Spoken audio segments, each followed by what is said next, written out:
In this unit of study, we're going to look at religion, romance, and reform from 1800 to 1860.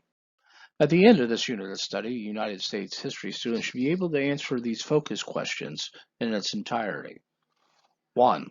What major changes took place in the practice of religion in the early 19th century? What impact did they have on society? 2. What did transcendentalism emerge in the early 19th century? 3. What were the origins of the major social reform movements in the early 19th century? How did they influence society and politics? And 4. What were the impacts of the anti-slavery movement on society and politics? A more democratic religion. The first half of the 19th century saw the emergence of new forms of religion in America, a byproduct of the Enlightenment. Deists were skeptical of Christianity, miracles, and the divinity of Jesus. Unitarianism was the belief that Jesus was not divine, but just a good person. Unitarians tended to be from New England urban areas and were morally highly educated. Universalism proclaimed salvation for all people, not just a chosen few. Universalists were a larger group because they attracted the working poor. Both Universalists and Unitarians believed that all people would achieve salvation. The Second Great Awakening. John Wesley. John Wesley's gravestone reads, "Lord, let me not live to be useless." It was the midst of the transformation of Protestantism that the Second Great Awakening occurred in the United States. An attempt to stave off the rise of secularism, preachers traveled across the nation leading revivals. Calvinist Puritan teachings of original sin and predestination had been rejected by believers in more liberal and forgiving doctrines, such as those of the Unitarian Church. Calvinism began a counterattack against those liberal views in 1790s. The Second Great Awakening began among educated people such as Reverend Timothy Dwight, president of Yale College in Connecticut. Dwight's campus revivals motivated a generation of young men to become evangelical preachers. Religious revivals swept through the United States during the early decades of the 19th century.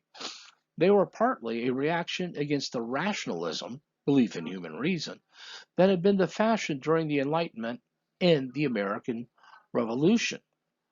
Revivalism in New York in 1823, a Presbyterian minister named Charles G. Finney started a series of revivals in upstate New York, where many New Englanders had settled. Instead of delivering sermons based on rational argument, Finney appealed to people's emotions and fear of damnation and persuaded thousands to publicly declare the revived faith. He preached that all were free to be saved through faith and hard work, ideas that strongly appealed to the rising middle class. Because of Finney's influence, Western New York became known as the Burned Over District for its frequent hell and brimstone revivals.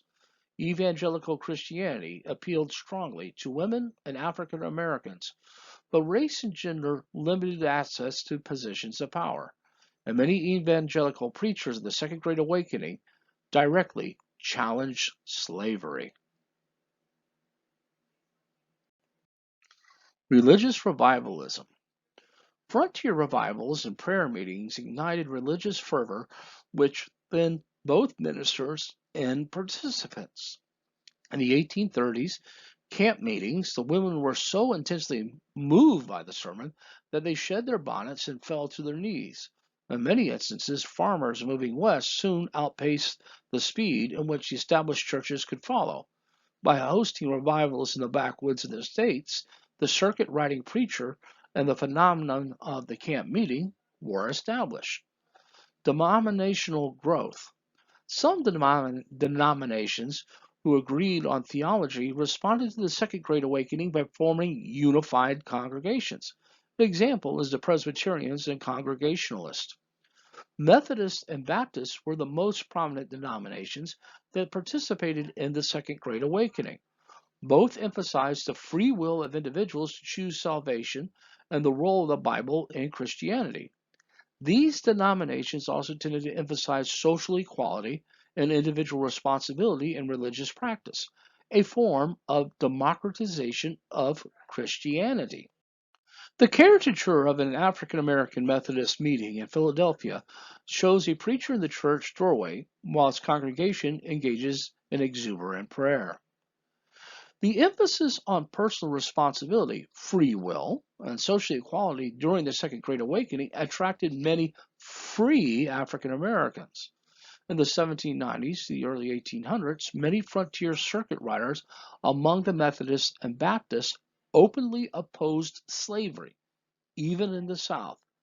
With time, however, pro-slavery political and social pressures undermined these teachings and drove most of the anti-slavery preachers out of the region. Even in Northern Methodist and Baptist congregations, despite their message of equality, African Americans still faced discrimination in seating within churches. Richard Allen was a free African American Methodist who embraced Methodism largely for the promise of equality in the 1780s. In response to discrimination, he formed the Bethel African Methodist Episcopal Church in 1793. In 1816, this developed into the African Methodist Episcopal Church, the AME Church. Many frontier revivals involved the combined efforts of Baptist, Methodist, and Presbyterian ministers and offered entertainment, social opportunities, and religious experiences for individuals and families who faced greater isolation in the rural areas.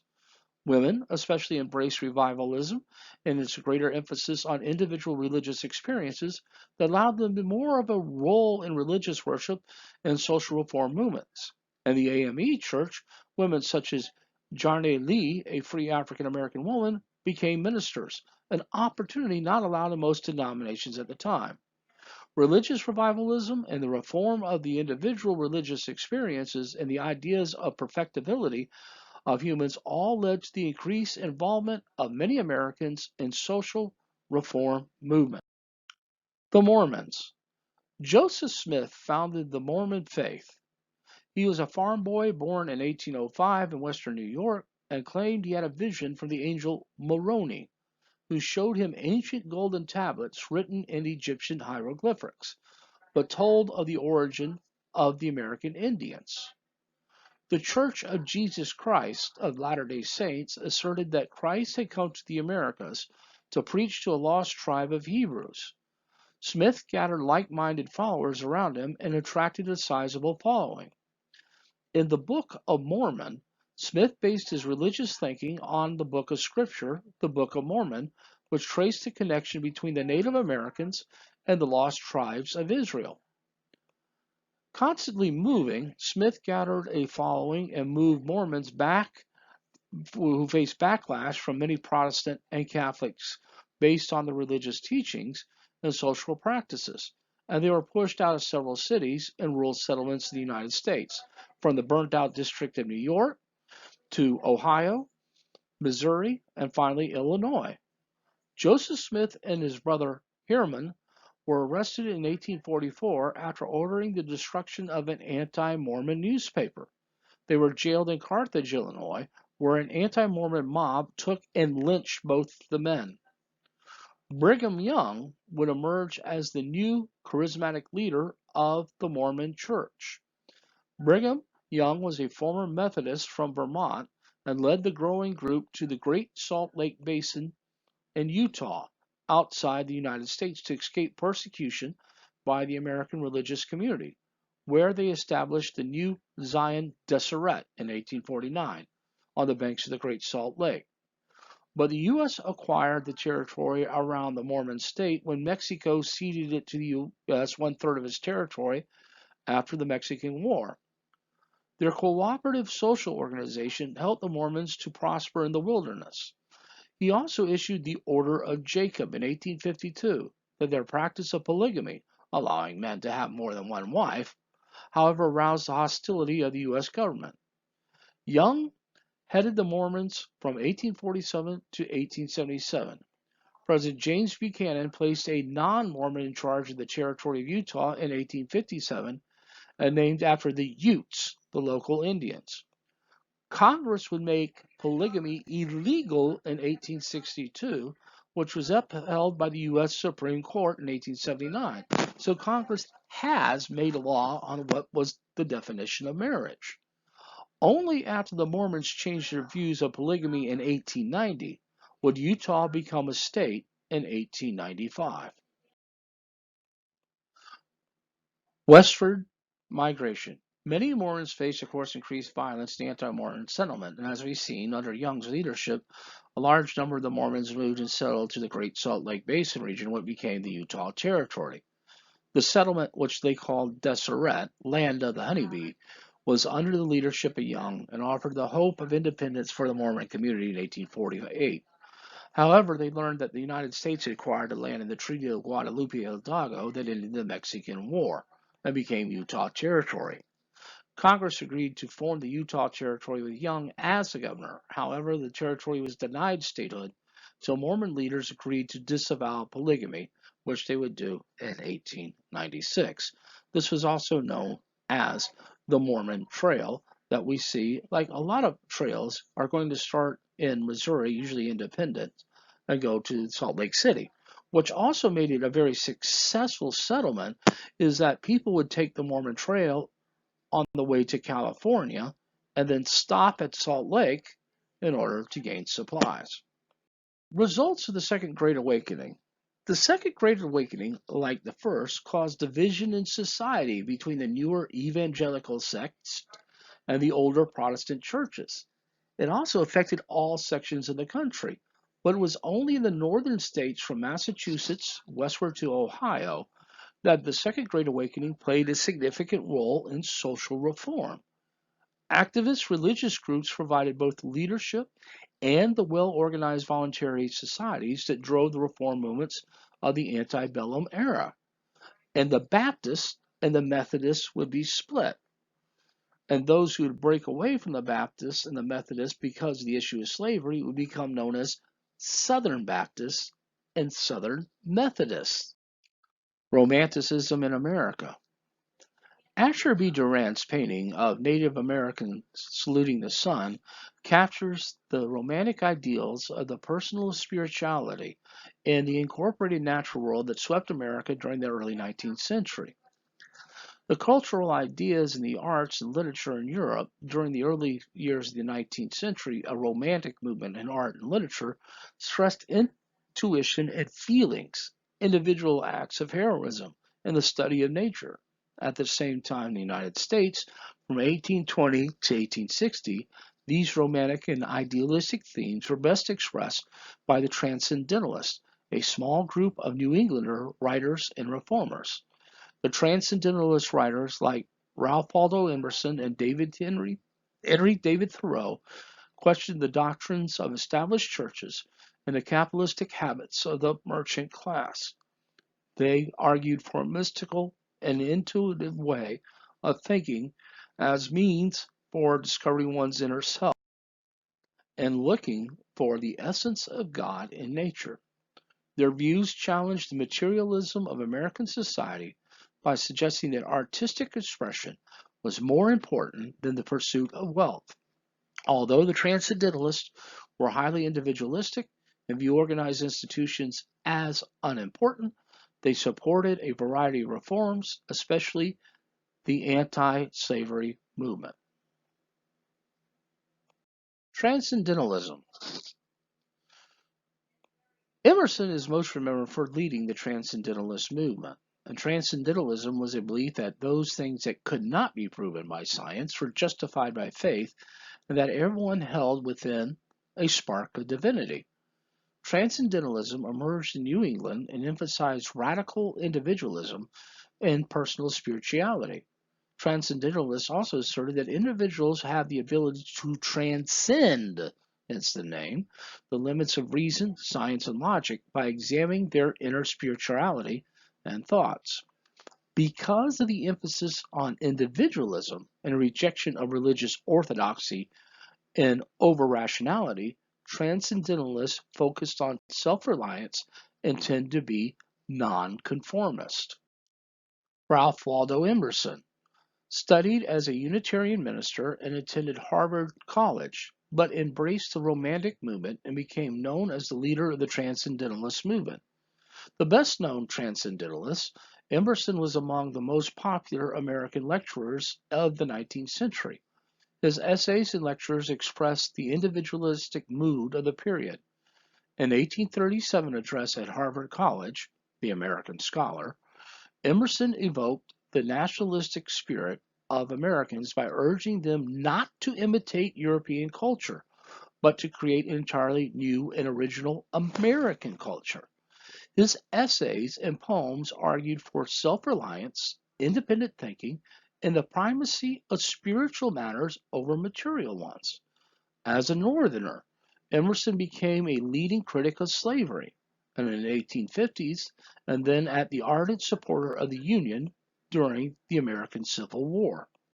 The Transcendental movement reached its peak in the 1830s and 1840s, and the forming of the Transcendental Club in 1836 offered a variety of thinkers, artists, culture, and social rebels, and abolitionists a place to meet and discuss their ideas.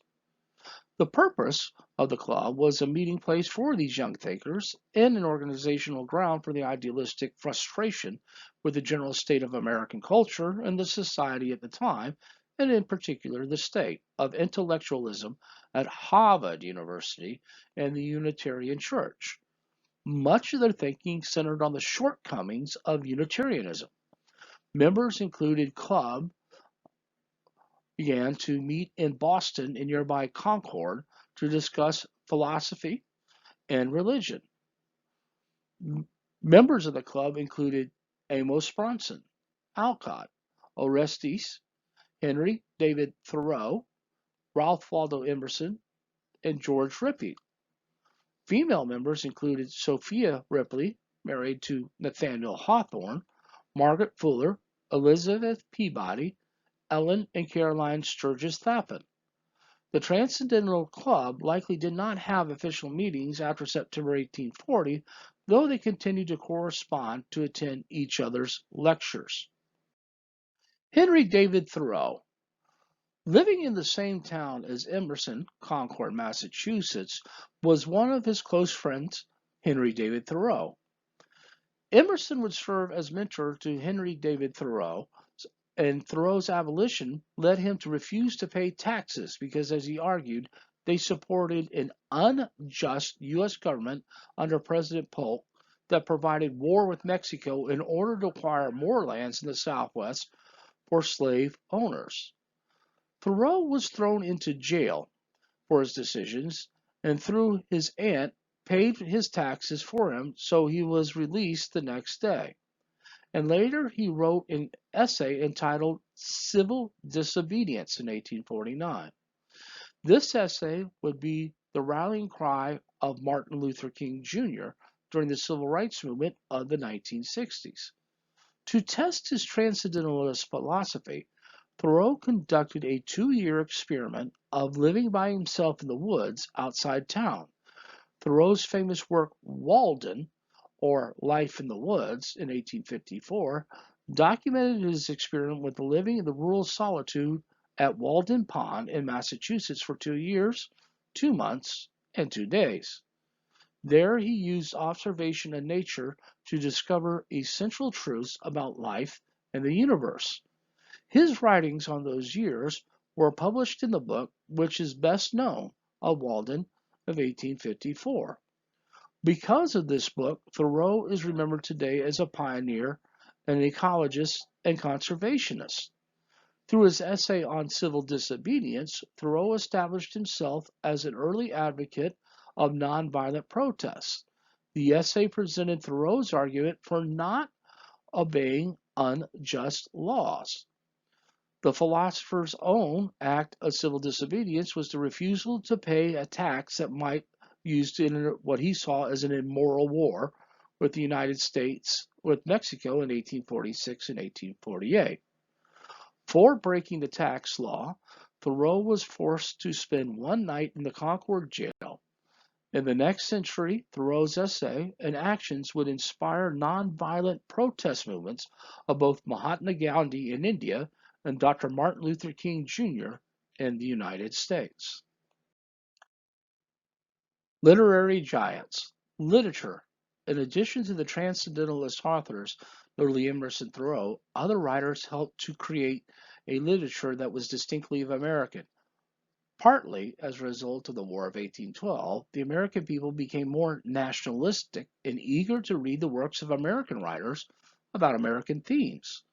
The 19th century saw the birth of American literature movement when authors like Hawthorne, Melville, and Whitman published their classical works. Writers like Dickinson, Poe, and Melville also brought their views to the forefront of American society. Washington Irving's short stories like Rip Van Winkle in 1819 and The Legend of Sleepy Hollow. Edgar Allan Poe, his tumultuous life gave rise to a large collection of stories and poetry with haunting dark themes, grappling with death and other dark sides of humanity. He is best known for his poetry and short stories, particularly his tales of mystery and the macabre. He is widely regarded as a central figure of Romanticism in the United States and American literature as a whole, and he is one of the country's earliest practitioners of the short story. Some of his most famous works included The Telltale Heart, The Pit and the Pendulum, and The Raven. James Fenimore Cooper, for example, wrote fiction using American settings, and Cooper's Leatherstocking Tales were a series of novels written from 1824 to 1841 that included The Last of the Mohicans, The Pathfinder, The Deerslayer, which glorified the frontiersman as nature's nobleman. Hawthorne has shaped the American understanding of the New England's early Puritan settlers through his literature. His well-known works such as Twice Told Tales, 1837, and The Scarlet Letter grapple with themes that include the consequences of sin, pride, selfishness, and guilt. The Scarlet Letter of 1850 and other novels by Nathaniel Hawthorne question the intolerance and conformity in American life. And finally, Herman Melville's most famous book, Moby Dick, or The Tale of a Whale, is ranked among the world's top novels. It reflected the theological and cultural conflicts of the era, as well as depicting the obsession of Captain Ahab with revenge against the white whale who took his leg on a previous voyage, and the devastation of his obsession brings to the ship and the crew. Emily Dickinson.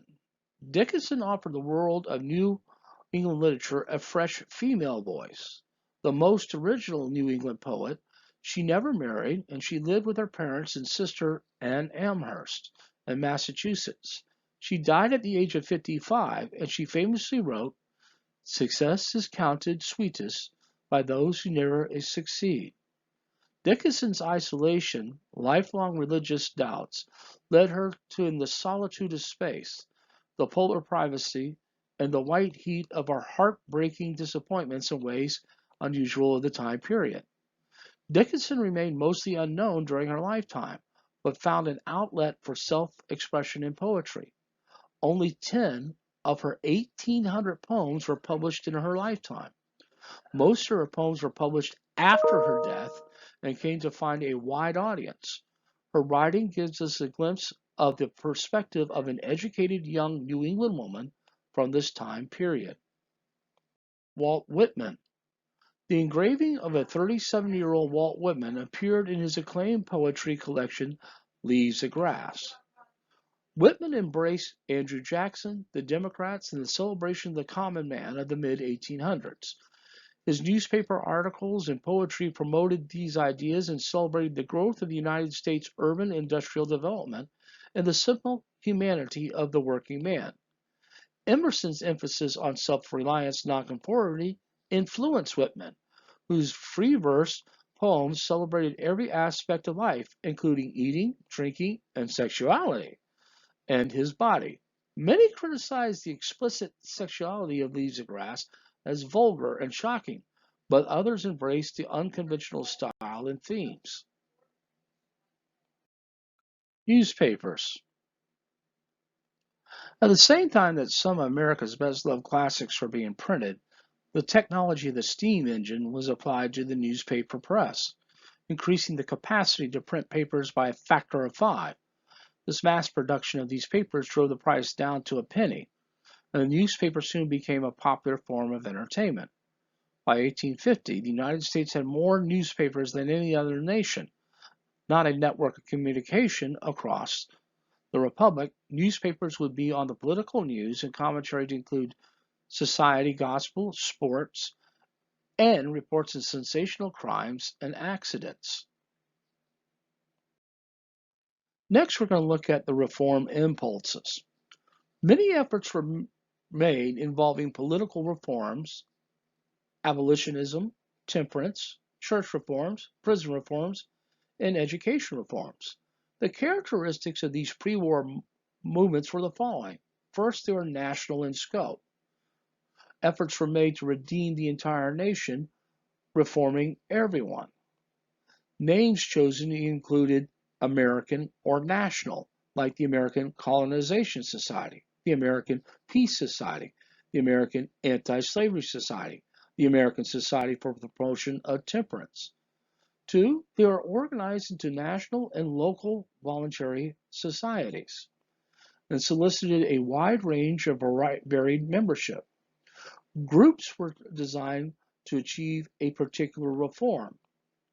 Third, a new professional emerged, a professional reformer, and executive officers of societies. They tended to be very romantically optimistic. Most reformers operated with a sense of urgency. They expected to win their final victories in a short time, and no obstacle was insuperable. Many believed America was reforming rapidly, freeing itself of ties to European corruption. And four, they tended to use the same methods. Prayer, often they prayed for the success of the society's reform effort, and persuasion through literature and speech. So the first thing we're going to look at is the temperance movement. Temperance had the greatest impact of any reform movement. The goal of the American Temperance Society was to radically change Americans' attitudes towards alcohol and its role in social life. The first wave of temperance converts came from the upper and middle classes and was connected to self-discipline in the pursuit of business success. The American Temperance Society was a national organization established in 1826 by evangelical Protestants that campaigned for total abstinence from alcohol and was successful in sharply lowering the per capita consumption of alcohol. Prisons, workhouses, and asylums. Women played a leading role in all the great reform movements of the day: education, treatment of prisoners, mental illness, and the temperance movement. Reformers also focused attentions on developing a host of new institutions to deal with social problems, such as penitentiaries, workhouses, mental hospitals, orphanage, and reformatories. Now, when we look at the penitentiary got its name because the reformers believed that a person should be penitent. This is almost similar to the Auburn system in New York, in which the person that was sent to prison had to reflect on their sins because it was their sins that got them into prison, they believe. So they needed to be penitent, hence penitentiaries. Reformers also believed that environment helped shape a person's character and saw prisons providing an environment that would promote discipline and moral character. Workhouses and mental hospitals were seen as serving the same purpose for the poor and insane. Doretha Dix, the one you see pictured there, was worked to improve the conditions and treatment of the insane, who were at this time mixed in with prisoners. She also began a Sunday school in the prison for those who were mentally insane. Women's rights.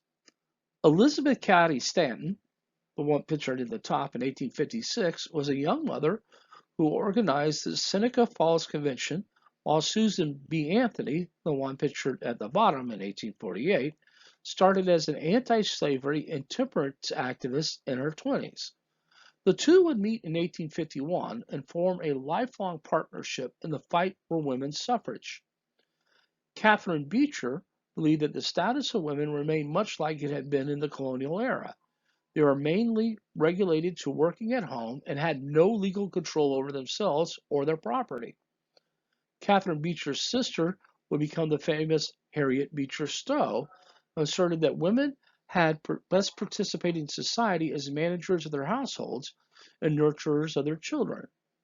In her A Treatise of Domestic Economy, she urged young women to be trained for domestic life rather than the workplace. This emphasis on the domestic role of women was part of the powerful ideology that became known as the cult of domesticity.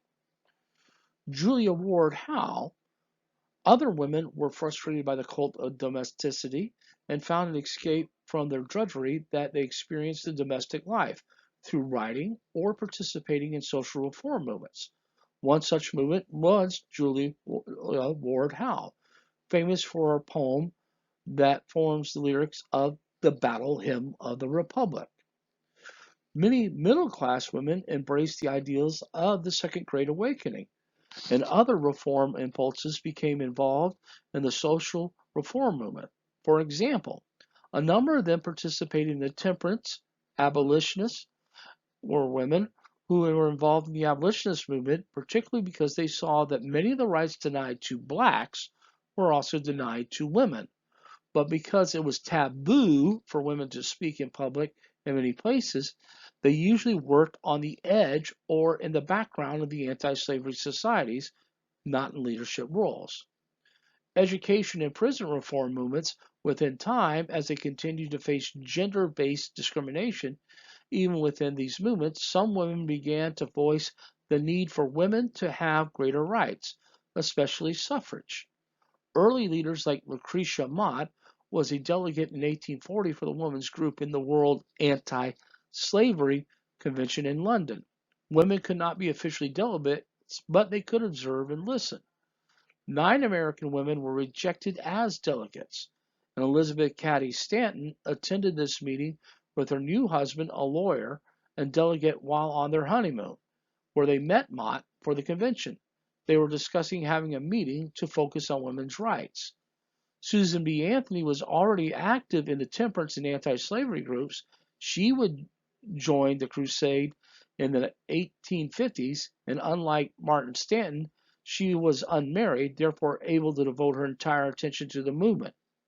In 1839, Mississippi became the first state to grant married women control of their property. By the 1860s, 11 more states had done so, although women could not be able to vote until 1920. Although these leaders did not live to see women gain suffrage, their efforts formed the foundation for the progressive changes for women that occurred in the 20th century. Seneca Falls, July 1848. While attending a Quaker meeting in Seneca Falls, New York in 1848, Mott visited the Stantons who had moved there, and Mott and Stanton planned a future meeting. A later meeting was held in Wesleyan Methodist Church in Seneca Falls, was attended by over 200 women and almost 100 men, including Frederick Douglass. They passed the Declaration of Sentiments, outlining rights that women sought. This list of women's grievances was patterned after the Declaration of Independence. In the same way that blame was placed on King George III in 1776 for the problems between England and the American colonies, blame was placed squarely on the male gender for the grievances that women had. The changing role of women before the Civil War, a series of resolutions were discussed which called for women to be given the right to vote, considered too radically by even those who attended, and for women to be allowed into certain trades and professions: ministry, medical, legal. Only 100 signed the document. 68 were women and 32 were men. This convention was the beginning of the organized effort to deal with the lack of women's rights, received adverse publicity at the time. but the issue raised in 1848 became vital concerns for the early women's movement. Only Charlotte Woodward Pierce, the Seneca Falls delegate, lived to 1920 to see women get the right to vote. Antoinette Brown was the first ordained woman minister in the U.S., and the Blackwell sisters received the first medical degrees from Geneva College. Oberlin College was the first college to admit women and African American students. In the 1830s, public schooling was unheard of, and schooling in America was both informal and haphazard. If a family wanted their children taught, they sent them to private schools, arranged for a tutor, or taught them themselves. This changed mid-century when the first public schools were created in the North. The first political demands for free public supported schools originated with the working men's movement.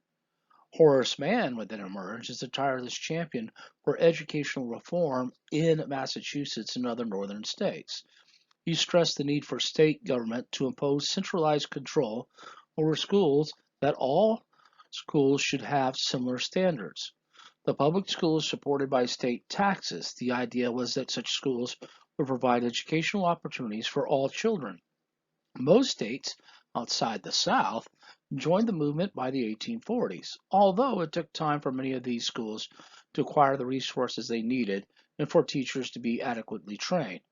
Private schools, which had existed in the colonial period as well, continued to grow and often provide quality education, although for a cost. Tax supported public secondary schools of high schools emerged slowly, and Massachusetts led the nation with the Boston English High School in 1821 and the 1827 requirement that there be a high school in every town with 500 or more residents. In 1860, there was only about 300 public high schools in the entire United States. However, the public secondary school movement expanded after the Civil War. Just over half of the white children between ages 5 and 19 were enrolled in school in 1850. School reform succeeded in large part because it appealed to the northern middle classes. Colleges that existed in the New World since the founding of the colonies, but since they were usually associated with a religious denomination, they received no public funds. Food and sex. There's a combination.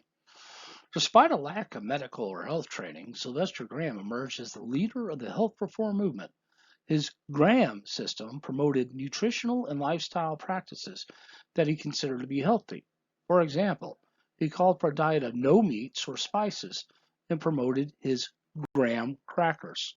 Utopian communities were communal experiments, the idea of withdrawing from conventional society to create an ideal society or utopia in a fresh setting was not a new idea. If you even think about going all the way back into earlier Western civilization, you also had that same idea of monasteries and nunneries.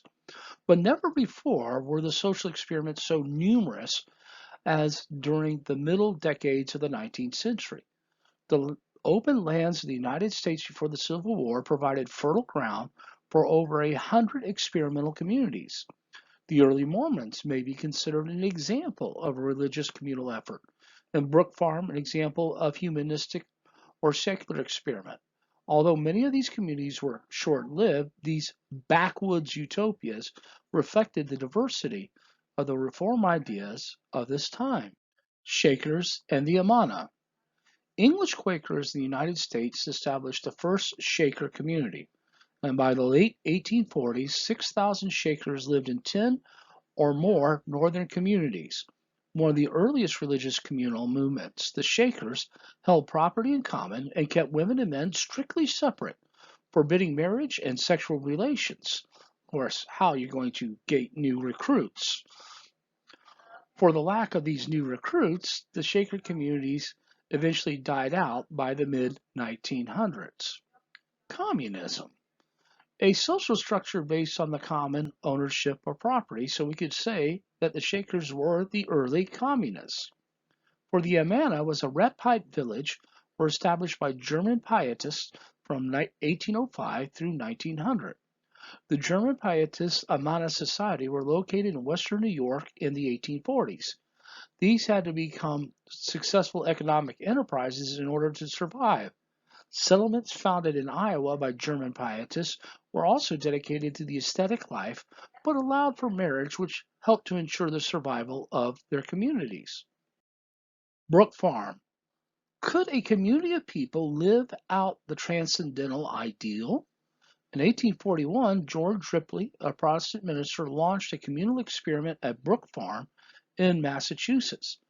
His goal was to achieve a more natural union between intellectual and manual labor. Living at Brook Farm at different times were some of the leading intellectuals of the period. Emerson went, as did Margaret Fuller, a feminist and advocate of women's rights.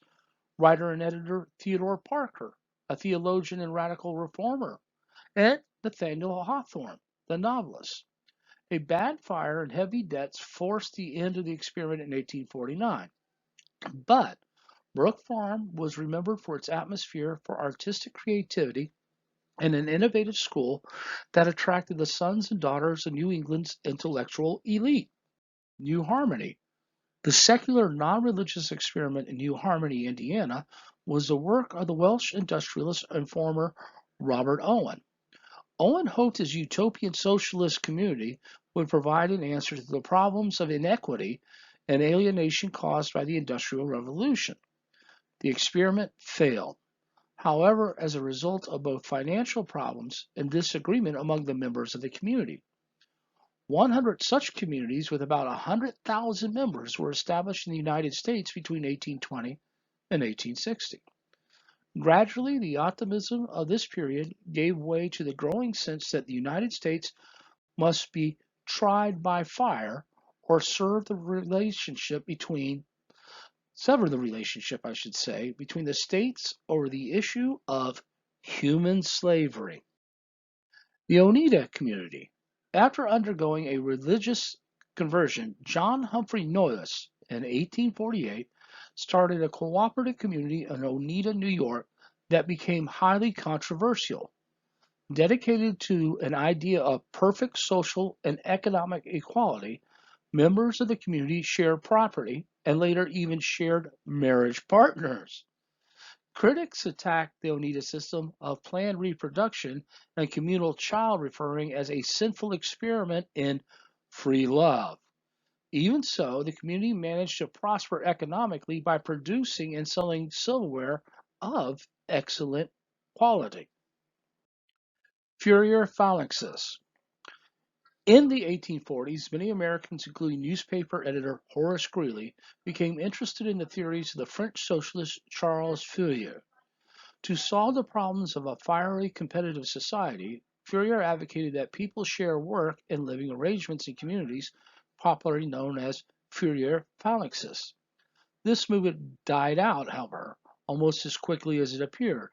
Americans proved too individualistic to adapt to communal living. The anti-slavery movement, early opposition to slavery.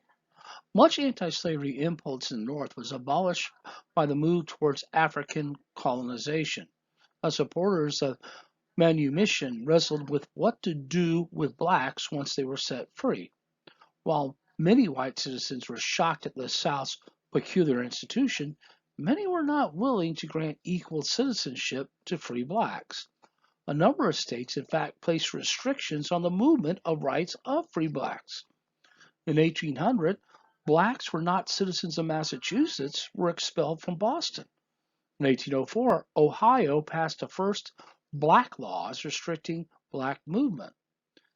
In the state of Virginia in 1806, required all slaves freed after May 1st to leave the state. Such restrictions were typical of the types of laws passed, denying free blacks the right to vote, serve on juries, testify against a white person or at all, or access to certain types of jobs, living in the certain areas of burial in certain all-white cemeteries. Free, educated free blacks were mistrusted, believed to be insurrectionists. The American Colonization Society. One response to the problem of the free blacks was to send them back to Africa. The American Colonization Society was established in 1817 and headed at various times by James Monroe, James Madison, and John Marshall, and supported by Henry Clay. Free blacks were first sent to Sierra Leone. Finally, in 1821, a permanent location was purchased in Monrovia, settled in 1822, which established the independent Republic of Liberia. However, its failure. By 1860, only 15,000 blacks were colonized, of whom 12,000 were transported through the efforts of the American Colonization Society. The vast majority of American blacks did not want to return to Africa because they were now regarded America as their home. The U.S. black population grew faster than the colonization efforts was able to transport out of the United States. As late as 1862, a plan of President Lincoln to transport blacks to Africa was still being discussed in Congress. The Southern colonization efforts. Noshova, which was a utopian community near Memphis, Tennessee, founded by Francis Wright, the purpose was to train blacks for eventual resettlement outside the United States, remained active until 1828. The Mississippi Colonization Society, beginning in 1831, set a separate African colony for black immigrants to that state, although elsewhere in the South, the colonization movement declined in 1831. From gradualism to absolutism.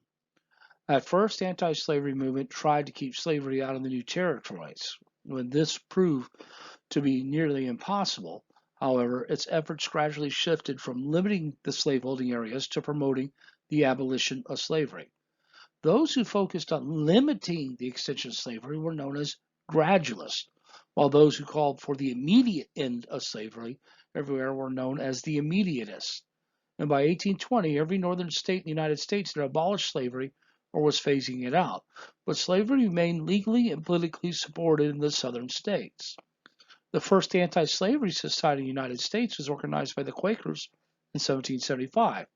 Now, Quakers had made the first anti-slavery statement in April of 1688, led by Francis Pastorius and the German Friends in Germantown, Pennsylvania. In 1896, the yearly meeting of Quakers cautioned members against importing black slaves, and by 1755, all Friends still importing blacks were banned from the society. Anti-slavery societies spread throughout the Revolutionary War era, and slavery in the North, as well as on the way of being eradicated by 1800, either with immediate emancipation or through gradual emancipation programs. The New York Society for Promoting Mediumism, with John Jay as president, was established in 1785, and several states were following from Massachusetts to Virginia. Legislation was enacted, gradually abolishing slavery in Pennsylvania in 1780, Connecticut and Rhode Island in 1784, New York in 1785, and New Jersey in 1786.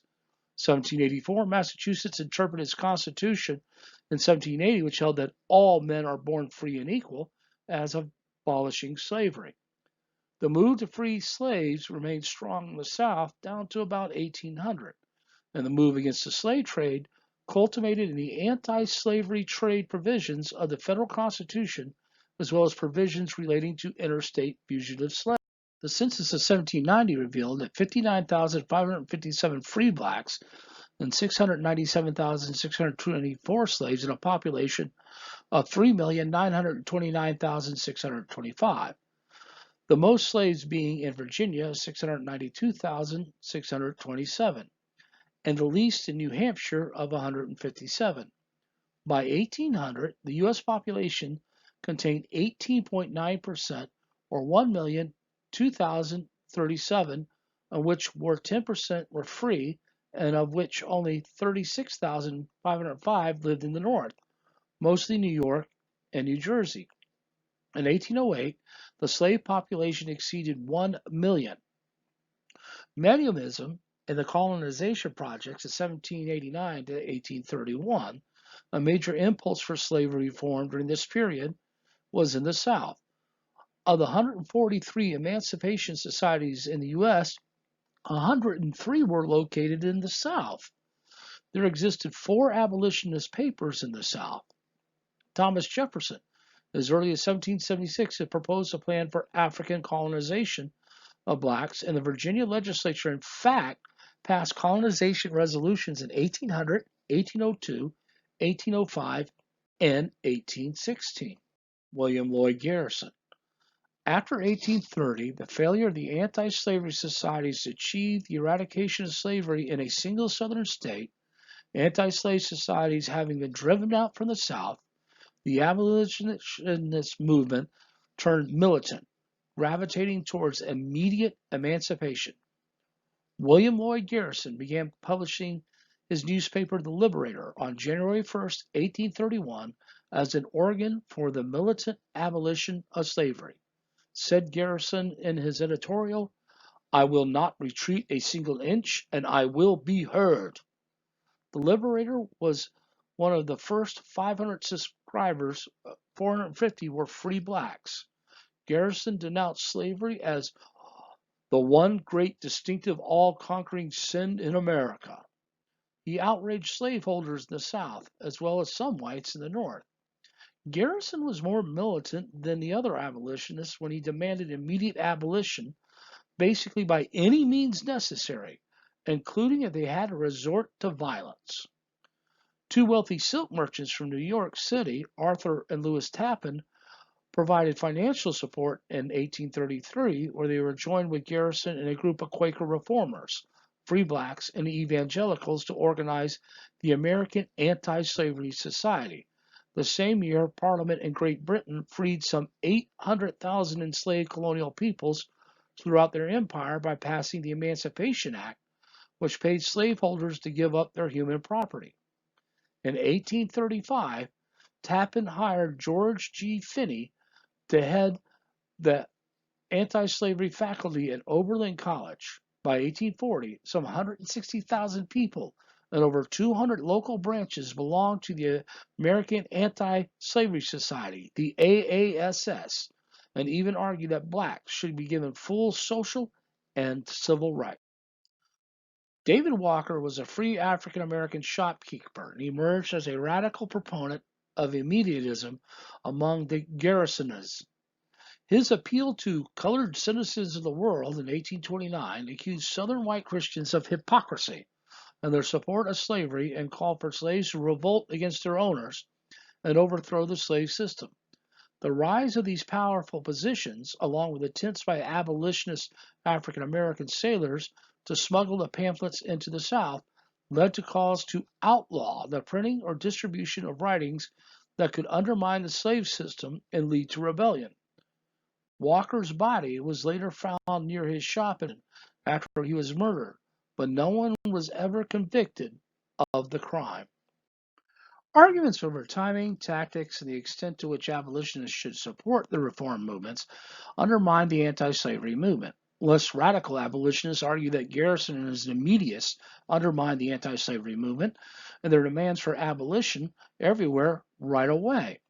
Garrisonians, however, argue that the nation failed to live up to its promises of liberty due to toleration of slavery and that moral shaming and the power to lead to the end of slavery. The anti-slavery movement was intertwined with the women's movement, and Sarah and Angelina Grimke were wealthy sisters from South Carolina who moved to Philadelphia and became Quakers as well as abolitionists. They tried to convince other Southern Christian women that slavery was immoral and hurt both enslaved African Americans and white women. The sisters drew criticism from anti-slavery members for speaking to audiences of both men and women, but they insisted that men and women and that they had the right to be vocal in promoting both women's rights and abolitionism. The Liberty Party. A faction of the American Anti-Slavery Society had become skeptical of the capacity for nonviolent moral persuasion promoted by Garrison to lead to real change. They instead directed their efforts toward political action. In 1840, the Liberty Party formed. They attempted to promote James Gillespie Birney as the presidential candidate on a platform that argued for the restriction of the growth of slavery in Washington, D.C. and in the territories on moral grounds. The Liberty Party was the first of a series of anti-slavery parties that participated in national elections until slavery was constitutionally declared illegal in 1865 with the passage of the 13th Amendment. Black anti-slavery activity. Testimonies from escaped former slaves such as William Wells Brown also provided powerful stories of brutality and dehumanization that abolitionists used to argue for the end of slavery. Men such as Frederick Douglass refused to accept this status and instead toured the United States raising awareness of the treatment of slaves. Douglass's Narrative of the Life of Frederick Douglass, an American Slave, 1845, along with his speeches and other writings, offered a powerful critique of slavery. Douglass was born into slavery in 1817. He was taught to read and write by his wife of his owner. He was a skilled ship's caulker. His owner would take all his wages, and some owners would allow their slaves to keep a portion of the wage on which they could purchase their freedom at a later day. Douglass escaped to New York. He was a very powerful speaker, and many people even listening to him could believe that he was once a slave due to his eloquence. Appearing before a Massachusetts group in 1845, he said, "I appear before this immense assembly this evening as a thief and a robber. I stole this head, these limbs, this body from my master, and ran off with them." With the money he earned from his speeches and the selling of his book, The Narrative Life of Frederick Douglass, Douglass was able to purchase his freedom legally. Douglass wished to end slavery by nonviolence, and he broke with Garrison over the violence to overthrow slavery. Douglass would name his abolitionist paper the North Star, the star that guided the slaves to freedom through the Underground Railroad. Sojourner Truth. Isabella Bell Hardenberg was born to enslaved persons in upstate New York in 1797. She changed her name to Sojourner Truth after experiencing a religious conversion, which she said God told her to travel up and down the land preaching the truth against slavery. She was freed in 1827. Truth remained illiterate throughout her life, but she passionately and effectively argued in favor of women's rights and abolition.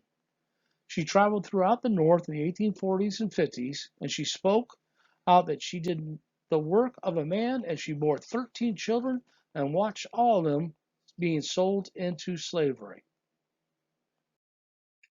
The Underground Railroad, 1804 to 1860. Rather than an actual railroad, the Underground Railroad consisted of a system of organizations, safe houses, and hiding places that runaway slaves could use to try to escape to freedom. A religiously, racially, and ethnically diverse group of individuals known as conductors helped escaped slaves in their attempt to reach freedom, escaping to the north and to Canada, as well established by 1840. Losses from the Underground Railroad were estimated at 50,000 slaves, although only about 500 to 1,000 were able to escape after the passage of the Fugitive Slave Law of 1850, and those chiefly from the border states. Its success was aided partially by the passage of personal liberty laws, which impeded the enforcement of the 1793 federal fugitive slave law by such states as Pennsylvania, Connecticut, New York, Vermont, and Ohio. The most famous conductor on the Underground Railroad was Harriet Tubman, also known as Moses, who helped lead around 300 fugitive slaves to freedom, and who later worked as a Northern spy and scout during the Civil War. Another celebrated conductor was William Still, who helped about 800 slaves through the Underground Railroad. Here we see Harriet Tubman going through the swamps of trying to get slaves to escape to the north. You notice that she is carrying what is essentially a shotgun. She would actually threaten those slaves that she would shoot them if they made any noise when they heard possibly whites or hounds nearby. She also kept another round for herself because she refused to be captured if caught. In 1837, Elijah P. Lovejoy, editor of an anti-slavery newspaper, became a white martyr for abolition in Illinois, a free state. Lovejoy began his career as a Presbyterian minister in New England, and he then moved to St. Louis, and a slaveholding Missouri, where his newspaper denounced alcohol, Catholicism, and slavery. When a pro-slavery mob destroyed his printing office, he moved across the Mississippi River to a warehouse in Alton, Illinois. On November 7, 1837, thugs throwing stones and firing shots in one building, one of Lovejoy's allies fired back, killing a writer. The mob then set fire to the warehouse and they killed Lovejoy and threw his body in the river. There was a memorial service for Lovejoy across the north. John Brown raised his right hand and declared, "Here before God and the presence of these witnesses from this time, I consecrate my life to the destruction of slavery." Brown, like some of the other militants, decided that the only other way to dislodge the scent of slavery was through war. Abigail "Abby" Kelly became the first woman elected as an officer of the American Anti-Slavery Society in 1839. She endured the hate of traditionalists, some of them who called her names like Jezebel and Infidel, and threw eggs and stones at her while she was speaking on stage. The defense of slavery. Pro-religious arguments and evangelical leaders led the defense of slavery and saw slavery as a positive good. The biblical defense of slavery was less popular than arguments of the inferiority of black people. Southern evangelicals who supported slavery used all the following to support their arguments: the slave-owning patriarchs of Israel, the prevalence of slavery in the Roman Empire in the 1st century AD, and the preaching of the apostles to adhere to secular laws, including those that regarded slavery. They also had a racial argument, which was more common than the biblical defense of slavery, was the racial argument that blacks were unfit for freedom. Another egalitarian argument was that slavery spared the non-slaveholding majority from employment at the mills and menial tasks. So this ends our study on romance, reform, and abolitionism.